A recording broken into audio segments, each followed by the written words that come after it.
All right, hey everyone, I'm Raul Cartagena, and today I'm going to be talking about something called viewing frustums, or frustums, excuse me. Now, a frustum, which is a shape that comes up a lot in class, is just a really simple geometric shape. It's when you take either a cone or a pyramid and you slice the top off of it, or in more technical terms, slice it parallel to the base. For what I'll be talking about today, the viewing frustum, really we're not so much worried about cones as we are the pyramid version. Now, while your computer is rendering, that is to say, it displays 3D imagery, it has to convert all those lengths and vertices and all the depth into a 2D image. We look at things on flat screens. This is done using a math technique called projection, which is a method of displaying a 3D object onto a 2D surface. There is a lot of math involved in projections, and here is something called a matrix, and it's really people do entire degrees on this stuff, so it's a bit much for a presentation, but matrices are really useful for things like linear transformations, which converting 3D objects to 2D objects is obviously going to have quite a few of those. What you see when you look in a 3D environment on a computer, what you're really seeing is between two planes, frustum. There's the near plane, which you can think of as your monitor, and the far plane, which is any arbitrary length. It could be out to infinity. It's a little tough to understand, but the area between you, which you can think of yourself as a camera, and the monitor, which is the near plane in this case, it would be visible if you were actually viewing the world. In effect, you can think of your monitor as something like a window. The fact that this is a little hard to understand because the clipping that happens here is just so natural. Most people don't even really notice or think about it.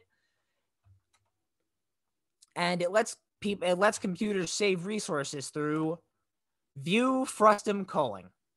The thing about the math for all this transformations, drawing, rendering things on screen is that it's really tough for computers to do. It's computationally expensive, and computers contain a specialized part that is monetarily expensive that does exactly that. It computes graphics. Using the concept of a view frustum and programming this into computers really helps when you're rendering 3D environments to lets the computer program know what can be seen, so it knows what to save time on by not drawing. If it's not in the view frustum, your view, the computer doesn't bother doing the calculations to figure out how it would be displayed. It doesn't need to. This has performance benefits for computer applications, both in real time and render time. And what I mean by that is in real time, we'll take a look at this pretty famous GIF from a game called Horizon Zero Dawn. You can see the pyramid view frustum is the player's viewpoint, coming from a point that is their camera. You can see as the player turns the camera, the